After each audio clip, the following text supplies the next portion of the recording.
Welcome back to another episode of the Bamboo Season Podcast.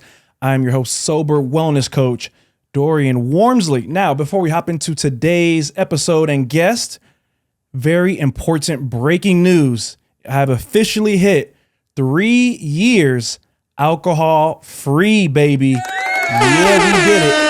That's 1,095 days, 26,280 hours, 1,576,000. I don't know. 1.5 million minutes. We'll just say that. And I hope hearing my story, my journey inspires you to continue on yours. It didn't happen overnight. 7 years I kept trying to do it, and I finally got tired of my own shit and realized I was the one holding myself back. Not the trauma, not my friends, not my environment, myself. So hopefully you can take that same accountability and continue to transform your life so you can grow to become a beautiful, amazing human. Now, this podcast is sponsored by Miller Personal Injury and Attorneys, a Las Vegas law firm dedicated to helping personal injury victims rebuild their lives. So a top personal injury attorney firm here in Las Vegas. And today's guest is the founder and CEO of this law firm, the amazing Danielle Miller. Danielle C. Miller. Danielle C. Miller. Let's get that right. How are you doing today, Danielle? I am doing well, Dorian, and congratulations. Woo, 3 years. I have a little gift for you. Okay. A congratulatory gift to celebrate 3 years. Because I know. Feliz Navidad. Yeah, congratulations. Thank I know you. that was a hard thing to do, and it takes a lot to get there, and good for you. Thank you so much. I appreciate that. Now, you are a very, very busy woman running your own firm, but as we know, that wasn't just an overnight thing. It took years of you being an attorney for somebody else, and you finally said, hey, F this, I'm ready to do my own thing.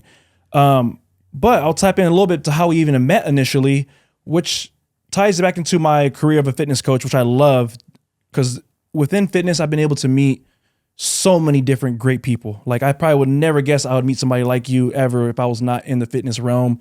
I've met other lawyers, other judges, real estate people just from all walks of life. So I used to work at Orange Theory Fitness at the front desk as a sales associate. So mind you, I started as a sales associate. I put the work in. And Danielle was a member at Orange Theory, a 5 a.m.er. So I didn't see her too often because I never worked that early. But I will say this, you're one of the most consistent people I've seen. You can go look at your profile of your visits, 5 a.m. Monday through Friday. I want to say almost every day all year.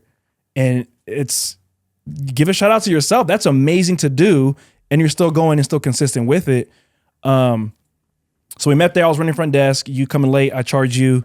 And Of course, always. You got to do my job. You know what I mean? And then fast forward a year or so, I became a coach. I came back to Vegas. I was a coach. And time in, time out, you attend my classes in the morning.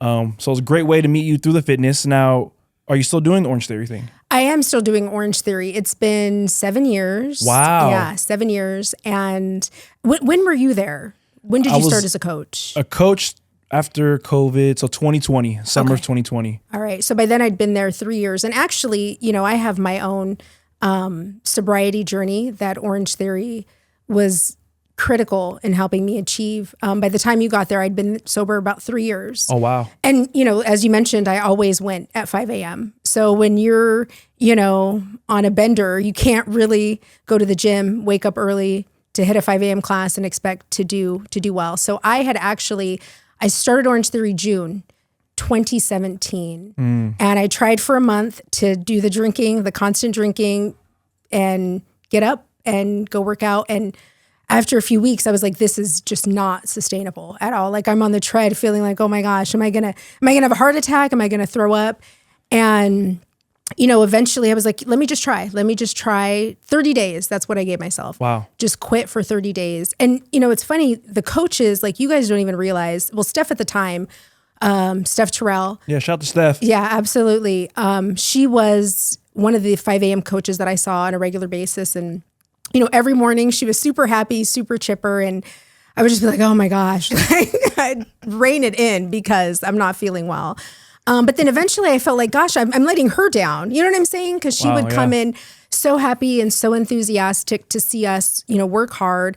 And I was like, what am I doing? Let me work hard for her and the other coaches. And even when you were there in 2020, like you guys always so friendly. At 5 a.m., that's hard. I'm a morning person. At 5 a.m., I'd be like, come on, guys, like stop talking to us, stop being so happy, especially you. You had the most energy at 5 a.m. So, by the end of the class, I was feeling great. And you guys just were an integral part. All the coaches there, even the front desk, even other members. Like I've met so many people through Orange Theory and just amazing people. You guys are all just great. And I am happy to have all of you guys in my life and to have been a part of that for sure. Yeah, Orange Theory for sure. Even though I'm not there anymore, those two, starting off as a sales associate and becoming a coach and all that, I've met, like I said, tremendous, amazing people who I still talk to this day, even though I haven't worked there in about 2 years. I have one of my longest term clients right now. She's been with me since I was at Orange Theory. So now coming up on 4 or 5 years. Wow. She just followed me 3 different gyms. She just that's my dog. And yeah, like I said, meeting great people. And I like that you said how the fitness helped you with the sobriety, how you realized I can't wake up in the morning, have a good workout at least if I'm drinking at night. That's one thing I did for myself was I started setting myself up to where, all right, Saturdays in the morning, I'm going to do a 7 a.m. boot camp. I'm going to do it like coach people. Right. And if I do that, that means Friday night, I can't drink because if I do drink, and then I last minute cancel, I just care about people. So I'm like, I would hate to have to text you, not going to be there or just not show up. So it kept me accountable to make sure I didn't drink Friday night. Then that way Saturday I could turn up a little bit, So that's how I slowly chipped away at my drinking. It wasn't like I just went completely cold turkey. It was little steps like that. And yeah, it's great. I'm glad you said that. And one thing I also want to tap into before we get into your story is just thanking you for your support. A lot of people, when you go into business for yourself or you're trying anything new, you might think like, because you know all these people, they're all going to be there cheering and ready for you.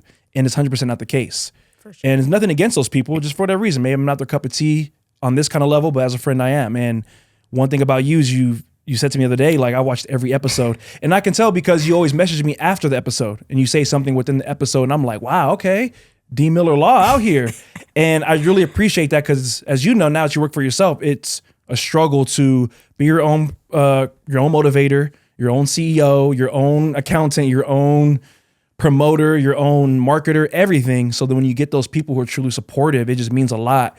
So I do want to give you flowers for that and truly thank you for that because who would have thought me charging you a few years ago for being late to now you supporting me and I truly appreciate you, Danielle, for that. Thank you so much. Well, and I remember when you first brought up doing the podcast, it was, I think like a year ago, like the last time. Yeah. And I just thought, some people say, oh, I'm going to do this, oh, I'm going to do that. And I'm like, okay.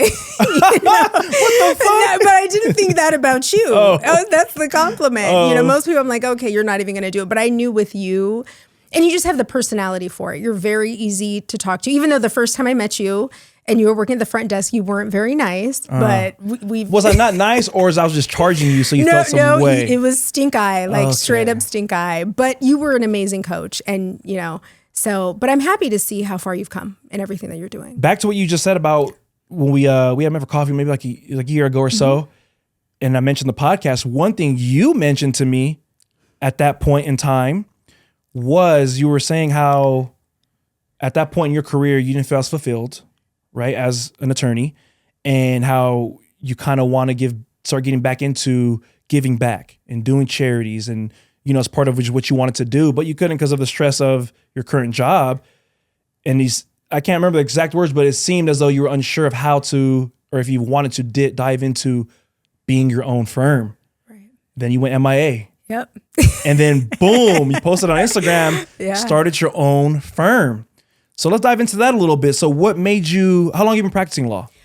Oh gosh. If I tell you, I'm going to date myself and you're going to figure out how old I am. It's been 20 years, 20 years in October that I've been an attorney. Yeah. Yep. Very long time. You don't do the math. I already know your age, but I'm just saying for other people who are watching, you could have started at, whatever age and whatever. Okay. So how long? 20 years. 20 years. And then where did you go to? You're from Denver, Colorado. I'm from Colorado Springs, actually. Yeah. The history before I finally ended up in Colorado Springs, kind of a long one. My dad was in the Air Force, and he's from a itty bitty town in Georgia. And he was like, nope, not staying here. As soon as he graduated from high school, he enlisted in the Air Force. Then he was stationed at a couple places. And then eventually he was stationed in Panama, which is where he met my mom. Oh. Yeah. So, okay. Yep. My mom is Panamanian, and I have a half sister. So when he met my mom had my sister, and then she got pregnant with me, barely made it back to the States. I mean, there's a picture of her with just like a huge bump about to get on the plane. And my dad ended up getting stationed in Omaha, which is where I was born. And then after, right. Nebraska, okay. Nebraska. Omaha steaks. There you go. They're quite good. They're even better when you live there, actually. I'm sure. Yeah, fresh. Oh. So then after Nebraska, they moved to Guam. And then, because I was born by then, Guam, then Michigan. And then we moved to New Mexico. And then we were stationed in Japan. Damn. Yeah. And then after Japan is when we finally settled in Colorado Springs. And I stayed in Colorado Springs through junior high, high school, and college. And then ended up, strangely, going to Nebraska for law school. So it's kind of full circle. Did you ever do the Manitou Incline? No. Absolutely not. No. So it's crazy. That was been on my list for years to do. Because I saw it on social media years ago, but I was always one of those people to where I'm always open and down to do things, but I was like, I didn't want to go by myself. I always wanted friends to come or something. And over the past year or two, I was kind of like, I'm down to go solo. So I went recently back in May with a friend, and that shit was hard. Oh, yeah. Only because I have a control situation, right? To where... Control issues? Yeah, to where when I can't control the situation to a certain extent, I kind of like freak out. Like, oh man, I'm not a control freak. How are you with flying? Flying's fine. Okay. Flying's fine because I understand what's going on and where we're going. But with the hike, it's 2,800 steps, but it goes up. Oh, yeah. So it's like, I think a mile up in the air. So after you get a certain point, it gets a little harder to breathe. So me and my friend are going, we're good. Like, boom, you have little markers. 500, 1,000. I'm like, cool, let's go. We're making good time. At the pace we're at, we would have got down and back in 45 minutes. We hit number 15.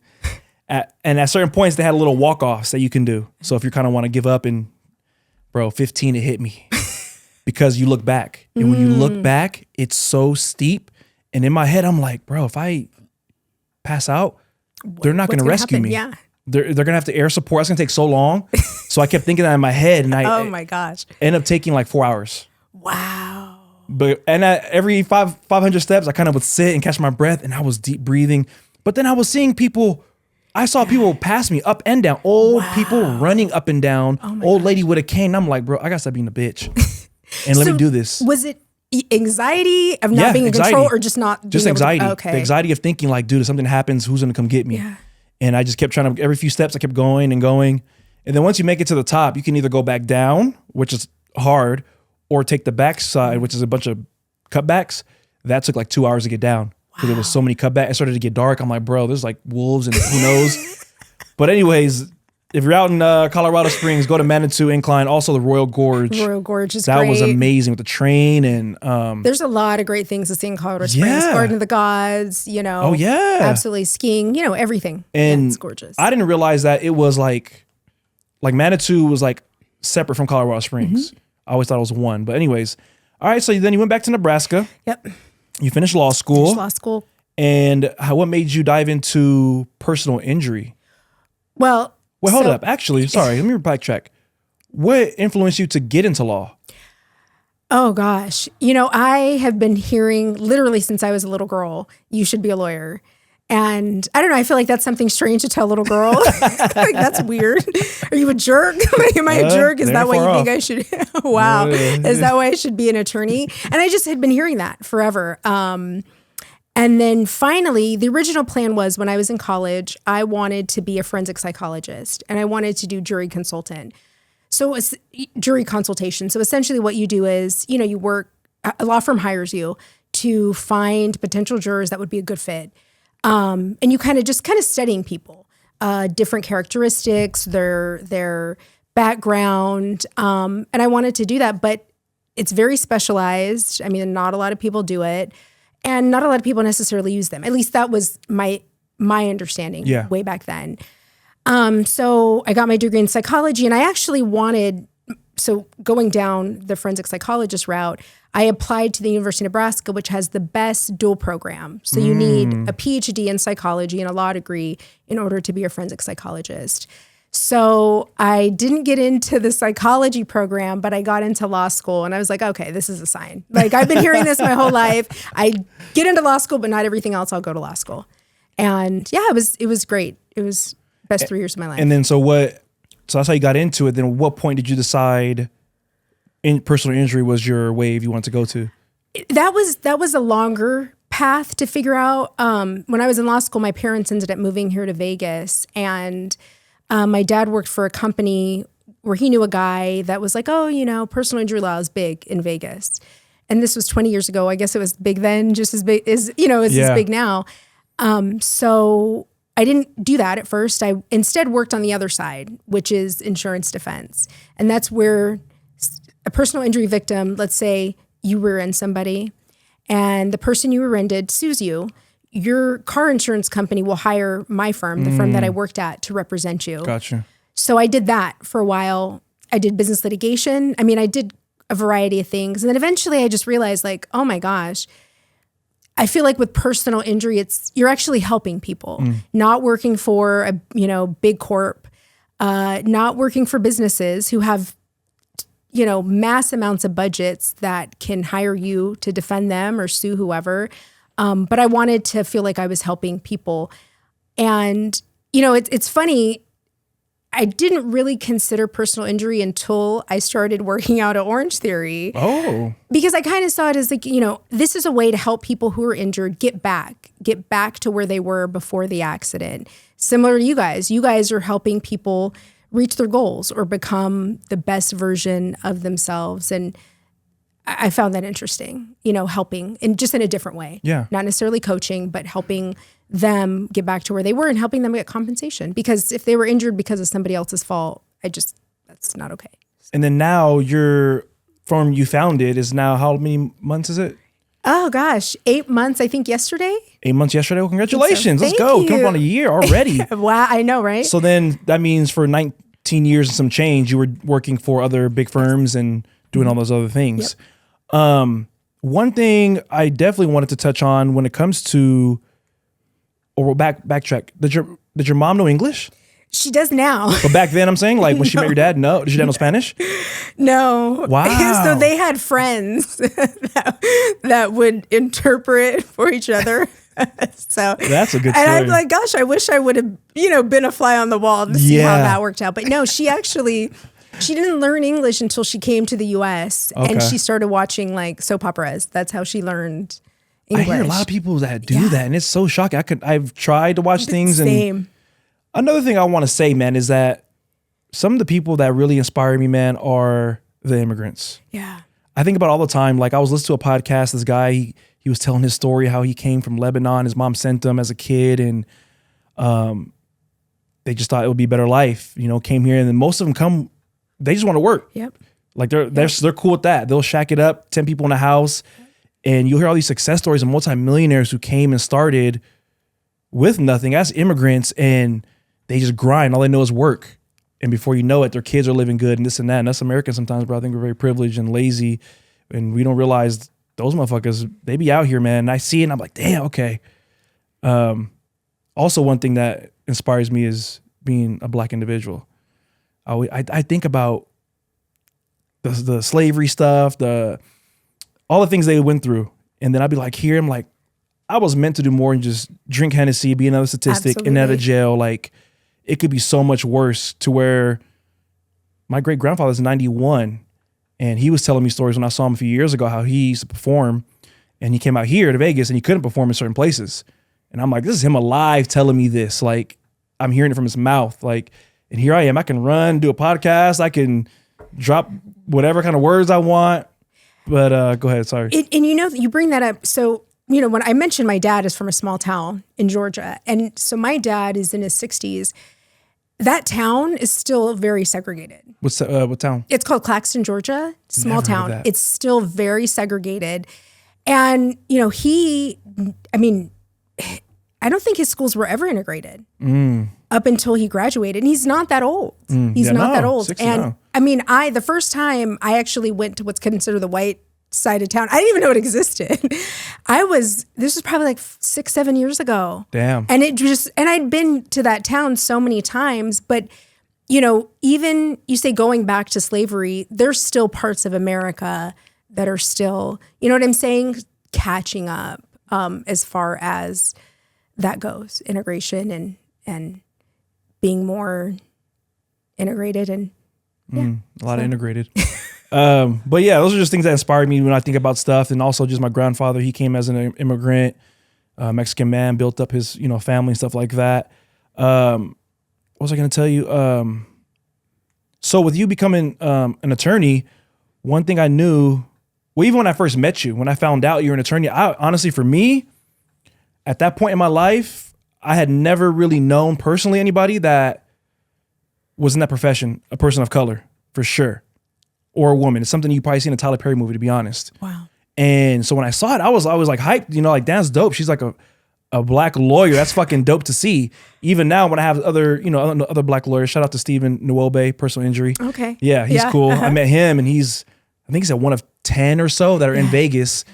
And it's just doctors, anything, just to see people of color in a different light, because me growing up, maybe you as well, that wasn't something that was seen often as well. So either be an athlete or entertainer. Cosby Show. That was really I never watched it, but oh yeah, Cosby Show. That was probably the only show that I ever knew of. Yeah, where the mom was a black attorney. Yeah, it was not common at all, and it's still not. Yeah, I was about to touch on that. So I know lately I've been wanting having female guests on who are doing their thing in a male-dominated space, which you are.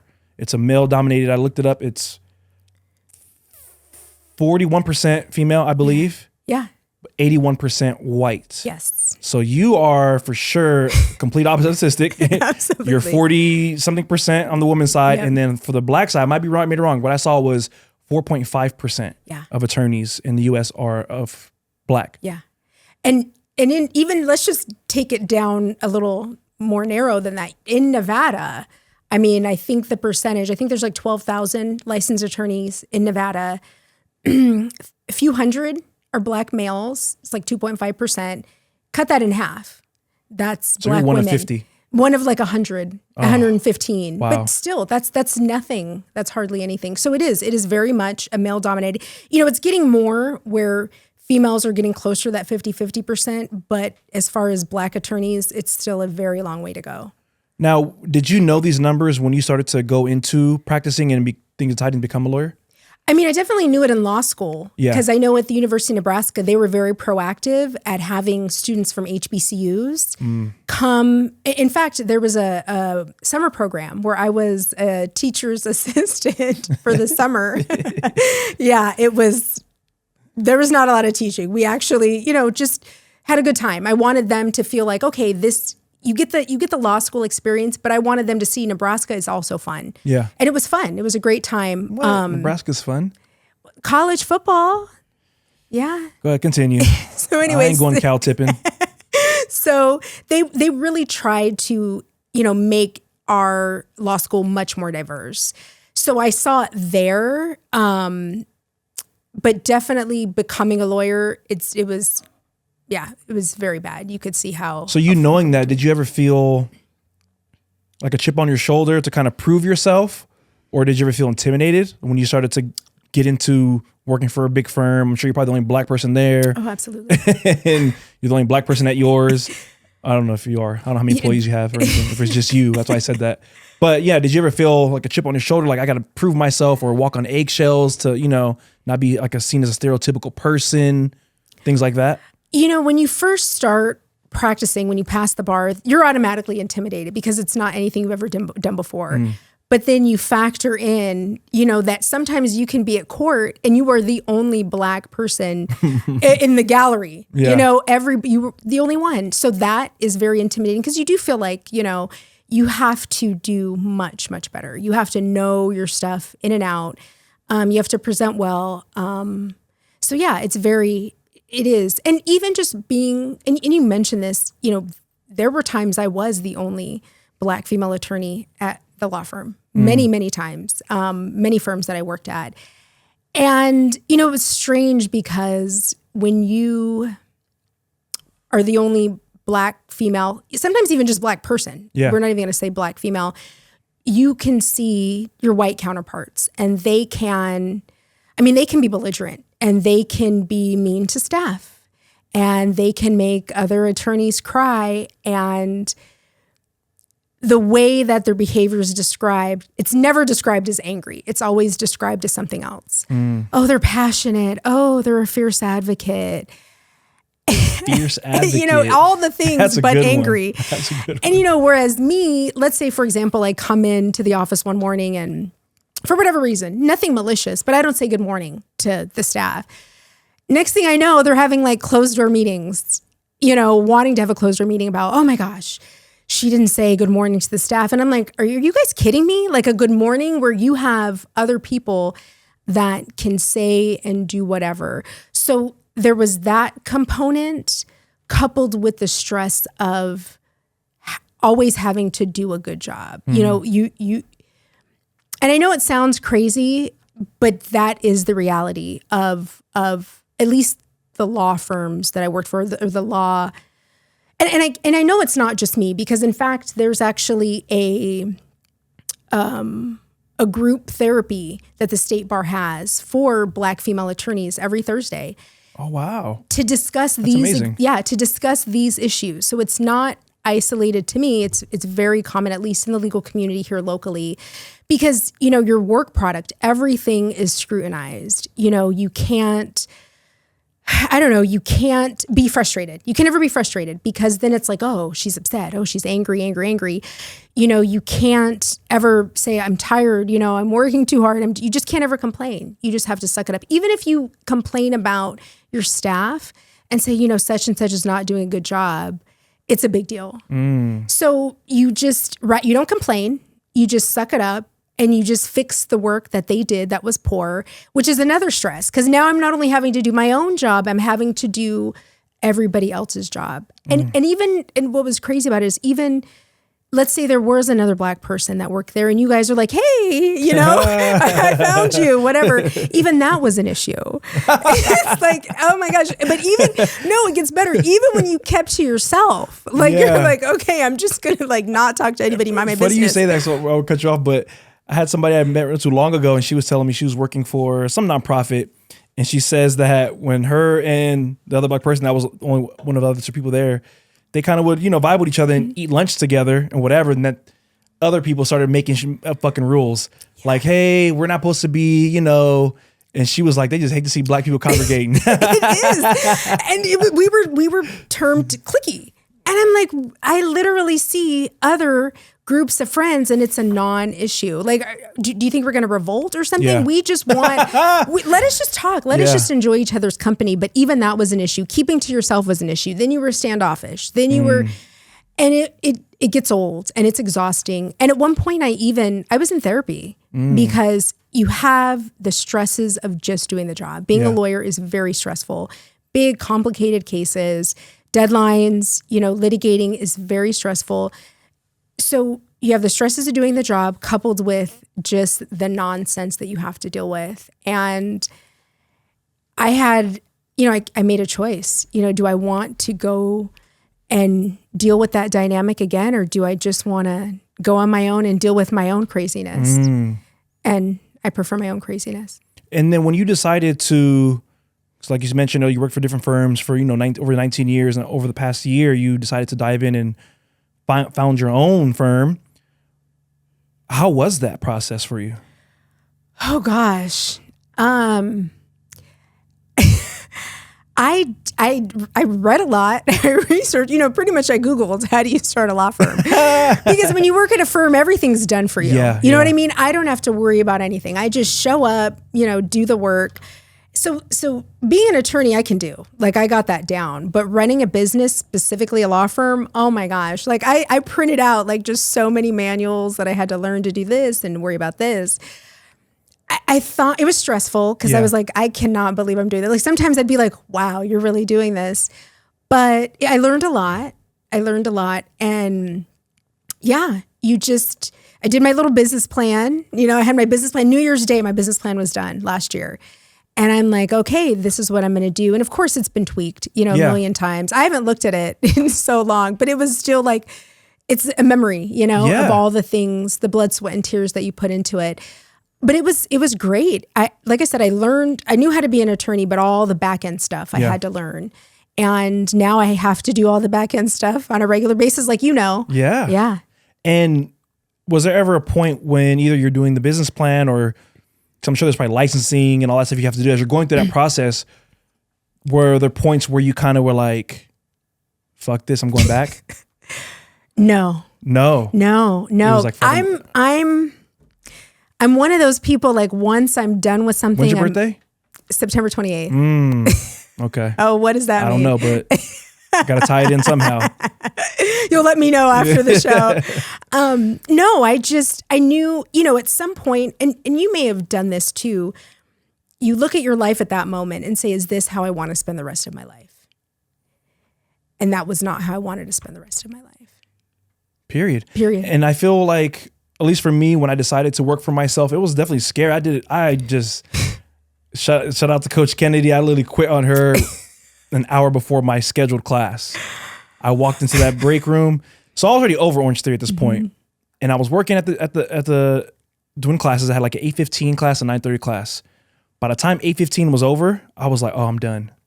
So the 9:30 class, I didn't even do anything. I kind of just stood there, talked, no moving, no nothing. I couldn't pull it out. I was so done with the fake like highs and this and that. Cause some people are, I'll be honest, a lot of the people that come there, sometimes they're not that pleasant. Yeah. They're very mean. They're very members. Yeah. Wow. Very entitled because they've been there since day one. They think I talk to you crazy and do all these things. And I ain't the one. Try Jesus before you try me. I ain't the one. And I used to let it be known, like, no, like, you're not doing that. You paid to come here. Let me do my job. Right. You don't like it, you can take some other class. And I couldn't fake it anymore. And I remember I was like, let me eat first. Maybe I'm just hungry. So the class finished at 10:30. The next one was at 12. So I ate real quick and I sat there. It was like 11:15. I just walked in. I was like, here, man, I'm sorry, but I'm done. I'm out. And I just left. And were you at Spring Valley? Yeah, or Spring Valley, okay. Yeah. So I kind of shifted out. I went from like all 3 studios, pimping me out too. All 3 studios, and I left Sahara and I was only at Flamingo in Spring Valley. And then I finally left Flamingo when they switched the coaches and stuff. And then I went to Spring Valley only and I was doing that part-time. And as I was doing part-time, I was building the personal training business. And then I just dove in and I was like, this is what we're doing. Yeah. And there were times where I got scared. I remember after like 1 or 2 months, I started looking up jobs like they're hiring group trainers. Like, damn, I need to go back to a regular gym. Like, but now looking back, like, I'm glad I didn't. One thing I told myself was when I was feeling that way after like 3 months of working for myself, I was like, this is it right here. Like, if you can't handle this moment right here where it's uncertain, all that, this ain't for you. Definitely. Because this is how you learn to get through it. Absolutely. And I definitely did. And things got better ultimately. Tying back into the race thing, I'm making a whole race podcast, but when I worked at Orange Theory, that was one thing that was like a chip on my shoulder and kind of held me back in the beginning was I didn't want to be seen as a stereotypical black person playing hip hop all the time. Right. And when I first started, I started in Arizona. And the area I started in was like a more, I don't want to say upscale, very similar to Summerlin. Okay. You know what I mean? People with money, it's 45 people, 40 are white. Wow. And older. Yeah. So they want to hear classic rock and all that. And it's 5 a.m. and I'm like, I don't know shit about classic rock. I don't. I know like a few songs, Red Hot Chili Peppers. I don't know, it's like classic, but I don't know that kind of music. So I was like, damn, I don't want to be seen and be that person playing fucking some ratchet shit, whatever. So I was always kind of tiptoeing around it initially. Then I kind of found my stride and I found, okay, maybe I can do hip hop, but like more throwback, 90s. I think certain songs that everybody likes, you know? Then even when I came here to Vegas and I was doing it, there were certain other coaches that like, that's all they played was they were known to play ratchet hip hop. And I always didn't want to because I don't want to be seen as it's a black coach. He's for sure playing that. Yep. But then a part of me wanted to be there because there wasn't many people of color there. you probably used to go. Even when I went, you were probably one of the one. It was one. 4 that I would see. The whole, Yeah. all the members, And I was like, man, fuck. And when I was front desk, and I used to notice it, and I would hear some certain coaches on their thing. I'm like, I could do this way better. And that's why part of why I want to become a coach too. That way when people see me, they see, oh, hell yeah, we got somebody in here, a male for one, because they don't have too many males, but then, a black male at that. But last thing I'll talk about this is there was a lady once I'm at an interaction with at one of the studios, a black lady, and the class is getting going. And, if nobody's been Orange Theory, you grab cards, you kind of reserve your spot. She wanted to use the bike. It was already being took. So I went up to her and told her, hey, you can use it, but you're gonna have to wait until we rotate in 20 minutes. She threw a whole attitude, right? And didn't want to come in. Eventually she comes in. I go try to talk to her. I'm like, hey, whatever that. Not talking to me. She's pissed. I'm like, all right, I'm gonna leave her be. I won't talk to her the rest of the time. Running the class. I see her leave. I can see her leave, and she's talking to the front desk. In my head, I know she's talking shit to me about me. Like, this guy, blah, blah, blah. Come to find out, she said some stuff like, how can you do this to me? We're the same. Oh, gosh. He's racist because this and that. I'm like, because you black, you think I'm going to just bend the rules? No, girl. Yeah, it's what? Absolutely. Get your ass on. And yeah, that was that. And I do want to touch on that. I'm not playing the victim. You know what I'm saying? I'm those experiences, I wouldn't be here if it wasn't for them. It wouldn't, they wouldn't have been the motivation for me to say, you know what, I'm kind of done with the stress. And it is stressful. And I wanted to have a much better work-life balance and not deal with that. So yeah, same thing. I think being one of the only person of color in whatever field you're in, whatever, to me, I feel like, all right, I'm about to show you why I'm tight. I'm about to show you why we're great. Oh, shout out to Obama. But I just saw a TikTok of him the other day, and I was just thinking like, damn, it was cool. We had a president who played basketball, and it was different. But anyways, and relax, guys. People are gonna comment, he fucking did this. I'm not into the politics. I'm just saying he was cool to have a black president. But so you said, which I know is high stress job, right? Mm-hmm. And then one thing you mentioned to me, which another friend who's an attorney here in Vegas, black also, shout out to Dibs, that there's a high rate of alcoholism within, what's the word I'm using? With lawyers. The legal profession. Oh, it's reported. These are self-reported. So I'm calling BS on these numbers because I'm sure it's much higher. I think it's like 22% of attorneys have a substance abuse problem. And it's so bad that so every year we have to do continuing legal education credits. So, you watch a video, you go to a course, whatever. We actually have to do at least 1 hour for substance abuse. Damn. Because it's really that bad. And I know a ton of attorneys who, they will go on benders for days. And I guess they're functioning alcoholics. Yeah, probably.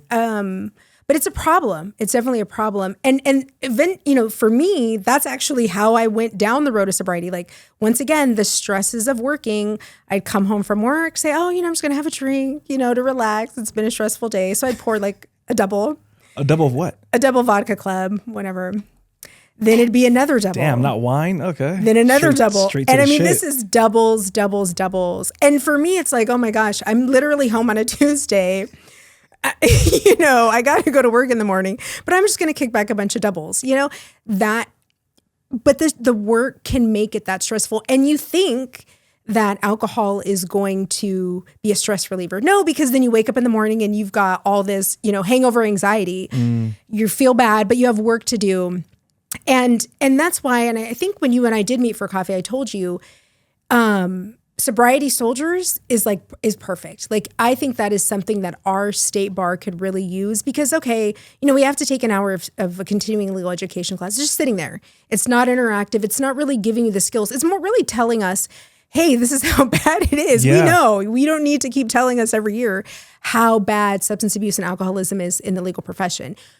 Give people the skills and tools, or they'll give you a number. Oh, here's a number if you think you have a problem. Yeah. No, it needs to be more than that. And I just think that your program would be great. You would be great for the state bar and getting that. The same way we have the mental health group for Black female attorneys. Oh, yeah. Yeah.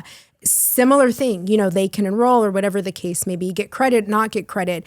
Even just promoting it on there and giving them the option would be huge because some people don't they don't think they have a problem 100%. until they actually really look at their life, especially if they're a functioning alcoholic. They think everything's you know, fine. some people, what I've noticed through my groups that I've done is, I personally never had to do AA or anything like that. But not only do they not know, but the fear of admitting, you know, because it's a big stigma on that, like I'm alcoholic or, you know, whatever. They don't want to admit that. And then with my group, what I've noticed has been it's so cool is that it's always people from different walks of life. And then we share, which I always tell them they don't have to, but I would like it, you know, that way you can see similarities and you'd be surprised, even though they're different ages and different locations, whatever, how similar their stories are. And some of them will be like mind blown, like, oh shit, it ain't just me. Yeah. And that's the community I kind of try to build. I think a lot of things in the world are better when there's community based. Definitely. You know, like within the fitness, like with all my clients I try to make it like a little community where they support each other. It turns them back on me because they gang up and then fucking attack me. Yeah. Okay. See, look at it, just like that. But yeah, that's what I try to provide with my sober program because for one, like I said, it's hard to admit it. You don't want to admit it. And then if you do, it's like, what next? Because it becomes so much of your identity. It's hard to get out of that wheel. Definitely. You know, like for example, like you said, you were coming home doubles and that's just probably, you're feeling like, I'm good, you know? And it was just happening. It was a habit, a routine. It happened. You're not even thinking. Not even thinking. It's just part of what I do. I come home, put the keys, bum, bum, bum, walk. How's Riley? She has a dog named Riley. Oh, yes, Riley. He's good. He's good. He, I had to pick him up from daycare, drop him off and rush here. So yeah, he's a chocolate Doberman pinscher. Yeah. Uh-huh. Yeah. Little guy. He's little, tiny. is he? He's so tiny. I don't know. Compared to other ones? Yeah. He's only about 55 pounds. Dobermans are usually about 90. Why are you not feeding him? He's not an eater. An animal he's really is not an eater. He's not an eater. You probably stress him out.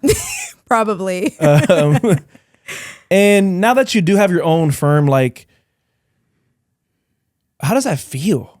I want to ask you this. Was there ever a moment of imposter syndrome? There was imposter syndrome before I started my own law firm. I'm seriously thinking like, you are such a fraud. Like you have no idea what you're doing until like, you know, you have to do it. And then you're like, okay, yeah, I got this. I feel like my imposter syndrome was worse before I started my own firm. Definitely because of the dynamics that I talked to you about before or discussed earlier. I don't have anybody, you know what I'm saying now, looking at me or judging me. And I know I see myself doing it. So yeah, it's less so. That's which good. Is great. Yeah. Yeah, because you're your own boss. You fuck up, you can look yourself in the mirror. All right, do better. Absolutely. And okay, also what I know, not what I know, I guess it is what I don't know. I used to be talking sometimes. With the busy, high stress and all those things, my previous guest was similar. You remind me in the sense of very, you know, leader vibe, like headstrong, you can get it on your own. Has that played a part within your like dating life also? Oh yeah. I'm sure like you said, you work a lot when I was at firms, I definitely worked a lot, that was another perk of, you know, starting my own firm. Like I really wanted, my parents are getting older. Yeah. So I wanted to make sure that I can't be working all the time because I do want to spend time with my friends and family. And I have the best parents ever, great friends.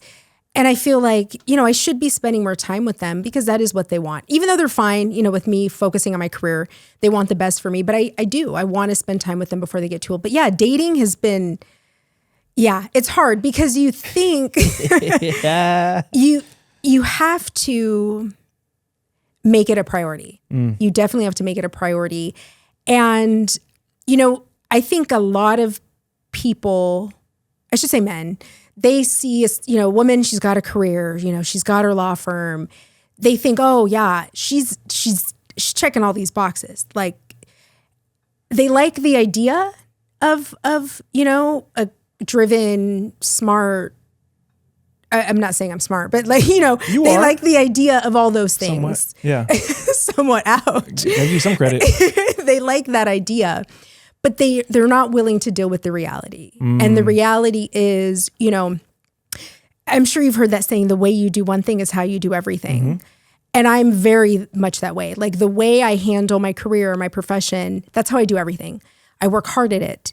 I have expectations. I have standards, you know, and that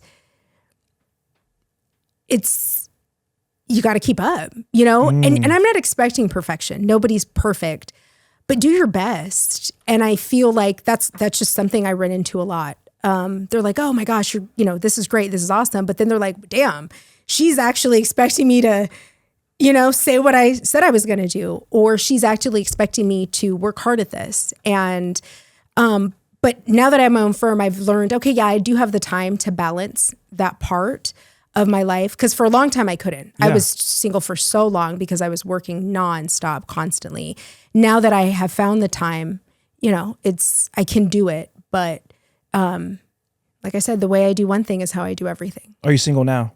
Yeah, I am. What are your expectations in a partner? I'm saying this, asking that way. If somebody watches, they might be out there. He's like, hey, there she is, You never know. You never know. You never know. I would say consideration, communication, consistency. I mean, there are things that, when you, in your career, you expect, you communicate with your clients. Why do we treat our work life better, our clients better than we would treat our significant other? Why do we give them more consideration than the people that we're supposed to love or who love us? We shouldn't. We should, the clients are great because they're going to help us pay our bills, but the people you love, there's that bond, there's that connection. Why jeopardize that by, being inconsistent or not considering their feelings or not communicating? It's very simple. It's not much. Let me say this. So I agree with that, but at the same time, sometimes we, men and women, might have not been shown or had good relationships after our whole life. If nobody ever checked you, you've probably been toxic since 20, now you're in your 40s, whatever, you're so toxic. At what point do you kind of look at that man and be like, okay, he's good looking, he's driven, he wants to do things I like to do, checks most of the boxes, right? But his communication isn't the best. Those consideration isn't the best. Mm-hmm. Now, is that I can see it as a flaw, but at what point do you kind of work with him on that? Like, man, this guy has it all. Maybe I don't want to say teach him, but you get what I'm saying? That's a great question. Yeah. I think that's a really great question. And, it depends. There takes a certain level of self-awareness. Yeah. And I'm sure you know that, given everything that you've been through. At some point, you looked back and said, I can say that the things that impacted me, my relationship with my dad, the homelessness, all of these things impacted me. What am I going to do about it? Fair? Yeah. I mean, you did. No, that's true. It takes a certain level of self-awareness, self-reflection, and wanting to make those changes. Some people are fine being completely oblivious. They think, oh no, my childhood wasn't the best, but I'm fine. Yeah. Or whatever the circumstances. If you are self-aware and you're you're reflecting on your past and you're really trying to do better, I feel like that's workable. You can work with that. But some people, they're fine. For you, when you were dating in the past, stuff like that, and those things you mentioned, consideration, communication, consistency, I'm sure those things you weren't experiencing from men. Mm-hmm. Were those things you communicated to them? Oh yeah. Like, hey, Jermaine, I need to be a little more... I need you to be more considerate, and hey, Jaquan, I need Kevin, I need you to communicate a little better. Were these things you communicated to them and they just kind of didn't take you serious or kind of just didn't said, fuck it? I feel like you know me well enough to know that I was very upfront about, yeah, absolutely. Because, nobody's a mind reader. No, not at all. And that would be that wouldn't be fair if I have these expectations of you, but I never told you what they were. Very clear, very, very clear. And that was something I feel like being a lawyer and owning your own business. Like now that I have my own business, I'm definitely treating dating like, hey, let's see the resume. You can interview. You're on probation. You got 30 days. Is the job permanent? You look at it like that. But yeah, I will definitely say I was very clear. But there were times, as we age, with age comes wisdom. And there was a time that I would be in situationships long time ago. But then I'm like, you know what? There's nobody to blame but me. 100%.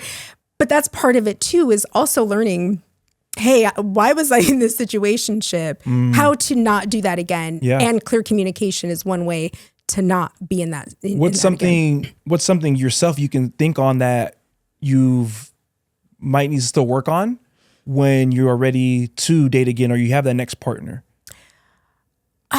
What do I need to work on? You're perfect. Nothing. Your words. I would have to say asking more questions.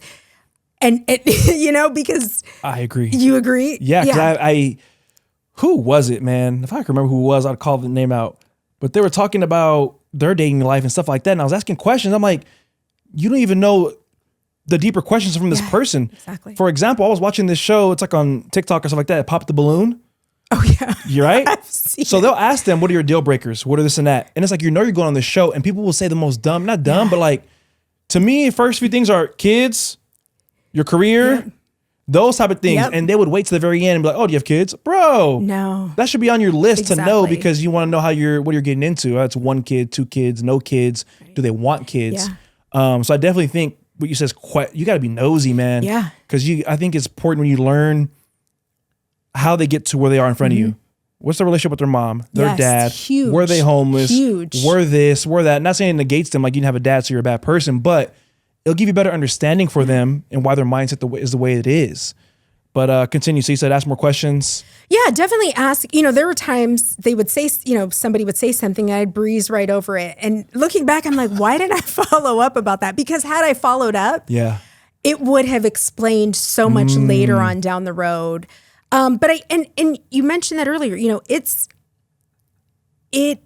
there's so much that people go through. Everybody's had, just lives before you. They've had experiences before you. But, if you acknowledge how those things have impacted you and make the change moving forward, I think that's good for you individually, not just for finding a partner, not for showing up and being a good partner for somebody else, but just to become a better person. All right. So she's single, guys. She's out here. Danielle C. Miller, attorney at law, out here. She got it all. She got her own thing. Come right. Come consistent. Correct. Consideration, communication. So if that's you out there, you looking for your melanin queen, she out here doing it in Las Vegas. I'll put her Instagram and her business Instagram in the description. So shoot a DM. I have a question for you. So what, I got this from another podcast. That was cool. What book or movie character do you relate to and why? Oh gosh. Book or movie character. Or TV show, whatever. Or TV show. There was, and this is going to sound so cliche. Bill Cosby's wife? Do you even know her name? No, something Huxtable, but no. Is that who you're going to say? No. Oh. I was going to say, I actually found Denzel Washington in Philadelphia. Like I think he's an amazing actor. Yeah. But it was how he changed, how the movie started, and his biases, and then how they just loved each other in the end. I just thought it was a really great movie. And I would love to be that way. He was a great attorney in the movie as well. Yeah. Have you seen it? No. Okay, well. I need to look into it. You do. He has some other movie where he's a lawyer. He has like an afro. It's all nappy. He looks like Kiki. Oh, yeah, I know. Isn't that a comedy though? I don't think so. Okay. I've seen clips of it. I never fully watched it though. That's a good answer. Yeah. Okay, Denzel. And what's something right now you're struggling with that nobody knows? Besides all the things you have to do when you run a business. Yeah, something more visceral. Something more visceral. Yeah, be open, be honest. Help another lawyer out there. Not being so hard on myself. Really? Yeah. What do you think that comes from? I don't. That's what I'm trying to figure out. So that's part of also my journey as well. Was it anything to do with your father being military or anything? Was he hard on you guys like that, or? I mean, I had expectations. No, I mean, this was the thing. Like growing up, there was no verbal expectations. There was the expectation that you're going to go to college, you're going to do these things. And I feel like it's something that I've always dealt with. Just being hard on myself as far as, oh my gosh, I should have done this differently, or I could have done this differently. Just letting go.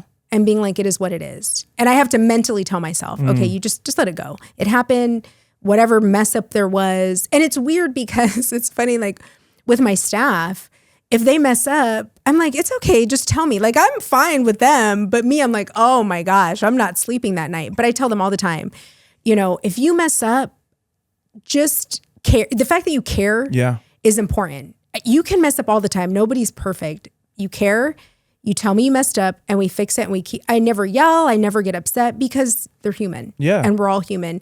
But them being accountable, it's when they're not accountable and they pass the buck and blame everybody else. I just lose it. I'm like, come on, just take the ownership. It's okay. The accountability part. But yeah, I don't know why. One thing I want to circle back to, I meant to ask earlier, talk about earlier, something you mentioned to me before was, how much time we got?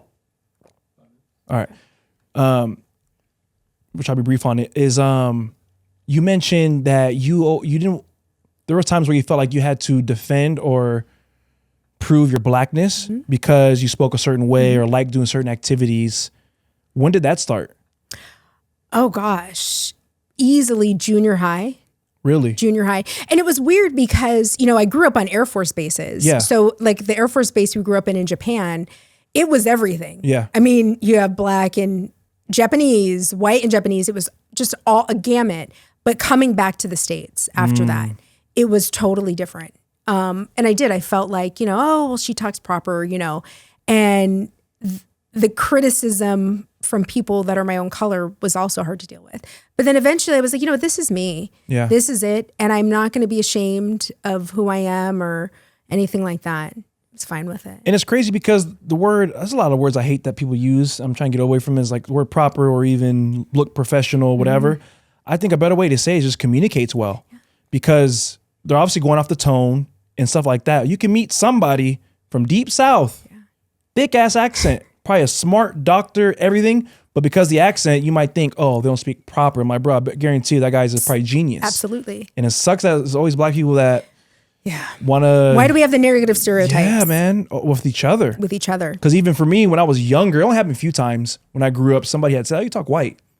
What does that even mean? I grew up in Orange County, so it's like, I guess, because I ain't talking, I don't know. And I was like, I guess, I think I just communicate well, which I think everybody should work on anyway. Definitely. Because if you can't communicate, people can't understand you. I just wanted to ask about that because I understand. And for those black folks out there, we got to stop bringing each other down, man. Yeah. Telling you, we got a lawyer out here doing the damn thing. So maybe you should start talking proper so you can stop being broke. Shit, for real. Because it's always motherfuckers that are broke, not doing shit. And when I say broke, I never mean financially. Of course. I mean spiritedly. Absolutely. Like your mindset, obviously your finances too, and all that. Because you can have all the money in the world, but still be a broke motherfucker. Can. And people don't understand that. Those are people. 2025, no more brokenness, y'all. Get it out. Leave it in 2024. No more scarcity mindset. So last question I'll ask, and we'll wrap up here. Uh-oh.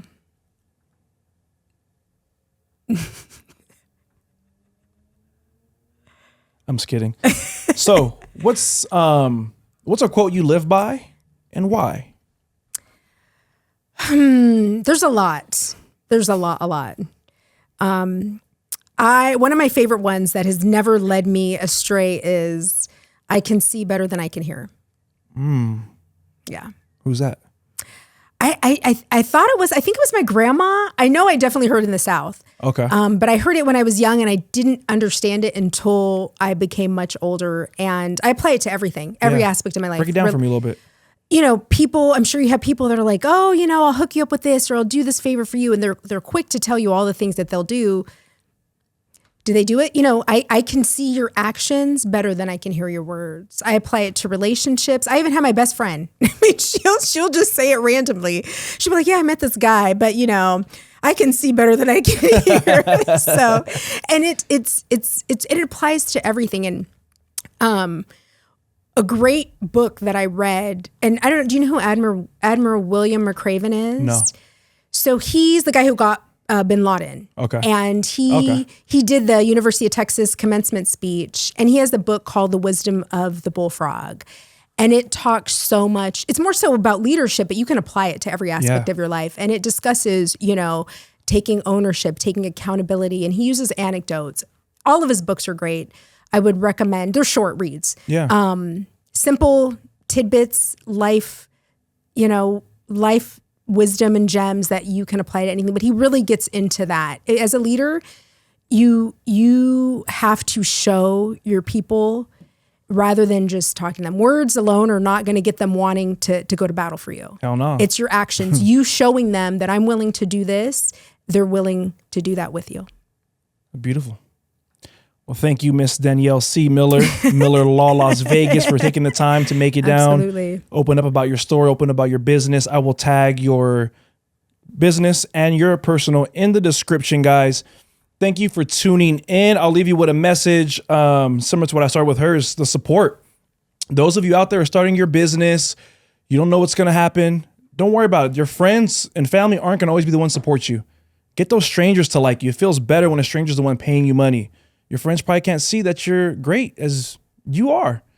And then on the other side, those of you who have friends that are starting businesses and doing something out of their comfort zone, show support. Why are you telling celebrities happy birthday on Instagram? They don't know you. Go share your friend's Lash page. Go share my fitness page. Go share whatever. Those athletes don't care that you're resharing their contract. It's weird, the obsession we have with celebrities and people. Show love to the ones in front of you who are doing great things. 2 words. Feliz Navidad. Keep growing.